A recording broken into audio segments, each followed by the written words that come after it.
O Evangelho segundo São Lucas.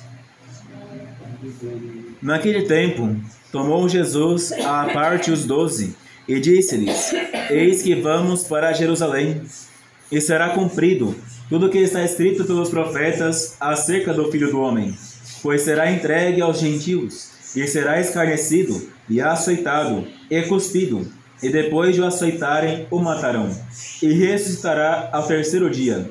Mas eles nada disso compreenderam. Esta linguagem era para eles sem sentido, nem percebiam coisa alguma do que lhes dizia. Ora, sucedeu que, aproximando-se ele de Jericó, estava sentado à borda da estrada um cego, pedindo esmola, e ouvindo a turba que passava, perguntou o que era aquilo. E disseram-lhe que era Jesus Nazareno que passava. Ele então clamou, dizendo: Jesus, Filho de Davi, tem piedade de mim. Mas os que iam adiante repreendiam-no para que se calasse. Ele, contudo, cada vez gritava mais: Filho de Davi, tem piedade de mim. E Jesus, parando, mandou que lhe o trouxessem. E quando ele chegou, interrogou-o, dizendo: Que queres que eu te faça? E ele respondeu: Senhor, que eu veja.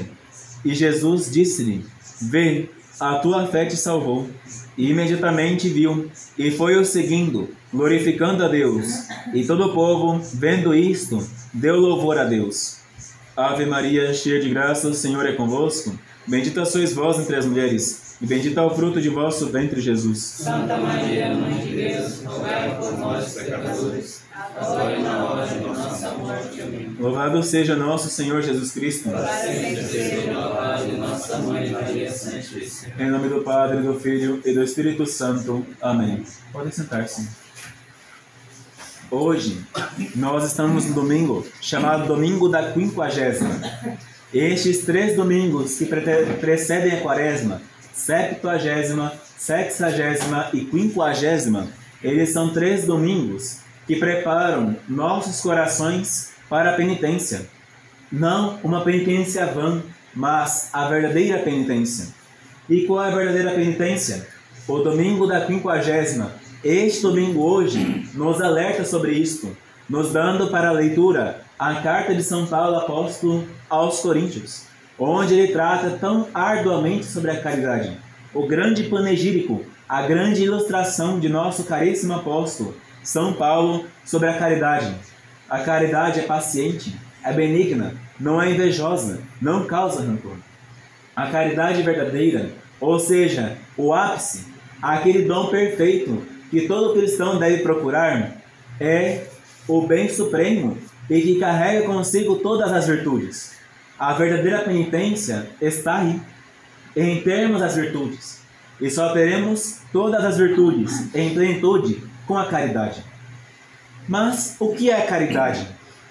O Evangelho nos dá os 2 exemplos da caridade.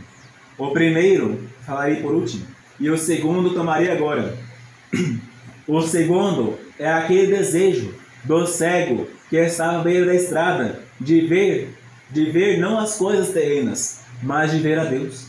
Senhor, Jesus, Filho de Davi, tende pena de mim, que eu veja. A primeira caridade é para com Deus.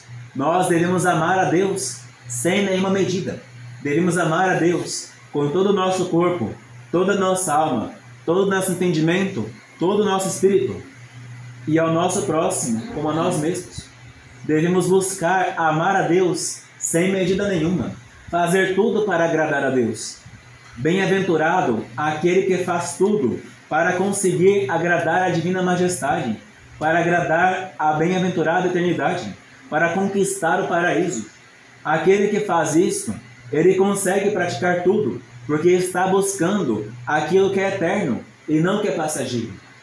Muitas almas, muitas pessoas nesta terra confundem caridade simplesmente com dar comida, dar água, vestir pessoas, dar coisas aos outros, emprestar o que tem, fazer o que dá, mas não está aí a verdadeira caridade.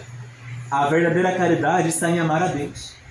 De que adianta eu dar rios de água para as pessoas que vêm pedindo água na minha porta, se eu faço isso de má vontade? Se eu faço isso buscando somente agradar aquela pessoa? Se eu faço isso querendo aparecer diante do público? Muitas vezes, se não passa ninguém à nossa porta, nós não fazemos nada. Nós ficamos parados, inertes. A caridade busca agradar a Deus. Nós temos que agradar a Deus, primeiro, em nosso quarto, em nosso lugar recluso, em nosso lugar íntimo, com a nossa oração.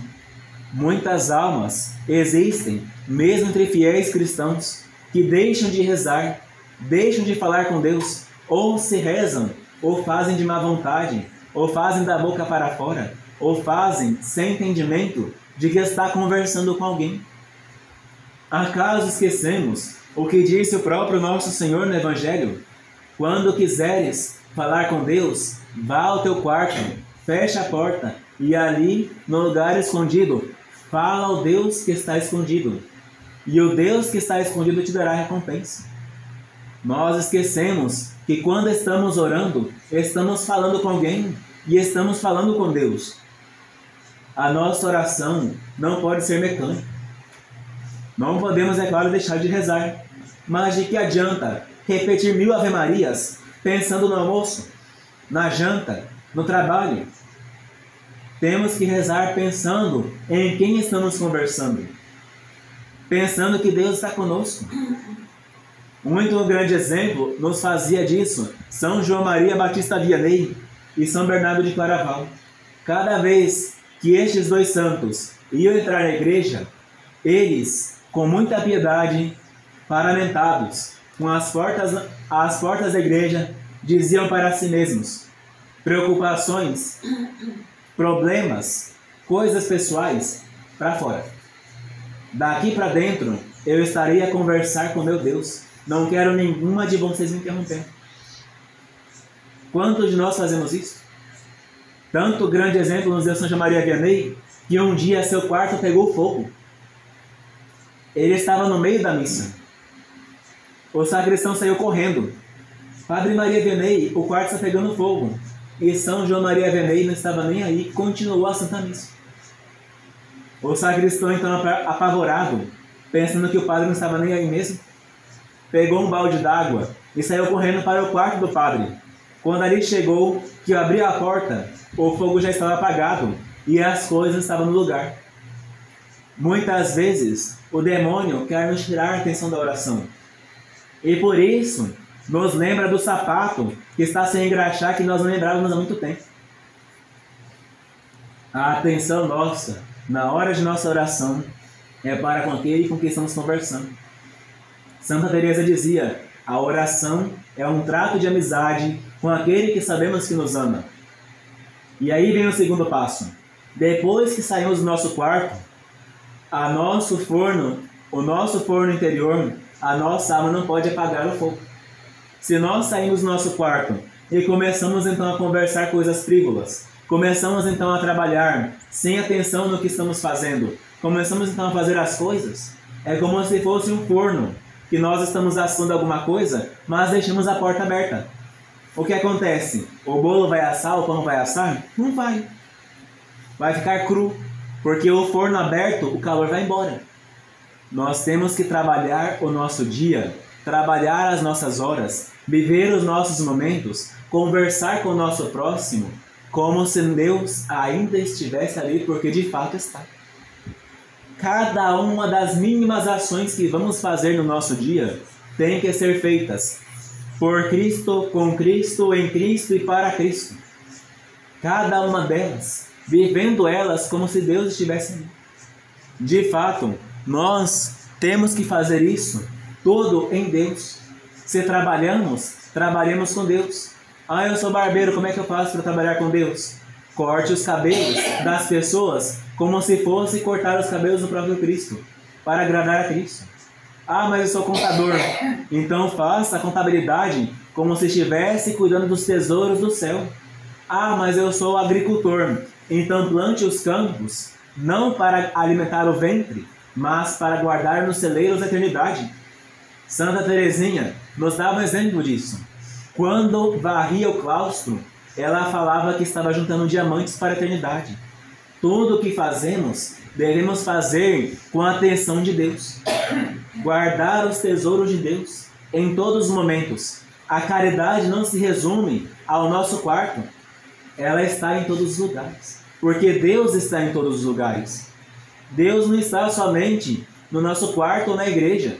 Ele está na rua, com nossos vizinhos, está com o nosso próximo, está em todos os lugares. Aí entra a segunda parte da caridade, ao qual nosso Senhor Jesus Cristo nos deu o exemplo máximo. O Filho do Homem será levado para os gentios, será açoitado, coroado de espinhos e crucificado. Nós temos que dar a nossa vida ao nosso próximo, como nosso Senhor deu por nós. Padre, isso quer dizer que eu tenho que me crucificar? Eu tenho que morrer? Morrer todo dia, de fato. Tem que se crucificar todo dia, de fato. Eu tenho vontade de falar mal do meu próximo. Morde a língua. Eu tenho vontade de fazer alguma coisa errada. Segura, faça o bem. Aquela pessoa me fez mal, quero me vingar, quero retribuir o mal com o mal. Retribuir o mal com o bem. Abençoai a quem vos amaldiçoa. Abençoai quem vos persegue. Abençoai, não amaldiçoai. A vingança é só de Deus. Deus sabe o que acontece conosco. E Ele mesmo é o provocador. Deus é que está por trás do mal que nos acomete. Pois bem, mas Deus é mau? Não. Ele está por trás, porque atrás do mal que Ele está fazendo conosco, naquela pessoa, Ele quer tirar um bem. Quer fazer com que aquela pessoa, mesmo que não esteja praticando o mal contra nós, ela está ali nos santificando, nos ajudando a extirpar de nós nossos vícios. Deus aproveita-se daquela pessoa para nos humilhar, porque nós ainda estamos cheios de nós nessa terra. Somos muito soberbos, muito cheios de nossa própria vontade. E Ele sabe disso. Então o que Ele faz? Ele nos manda perto de nós justamente aquele que nos incomoda. Porque Ele sabe que daquela forma Ele irá aos poucos limpando as eiras de nosso coração. Nós todos os dias temos que nos crucificar um pouco, por amor de Deus e por amor ao próximo. Uma mortificação, um prato que nós gostamos e deixamos passar, uma coisa que nós gostamos no mercado e deixamos de comprar, uma coisa que nós gostamos em casa e que nós damos ao próximo que precisa mais dela do que nós. Ajuda-nos muito mais a amar a Deus. O próximo nos pede um copo d'água.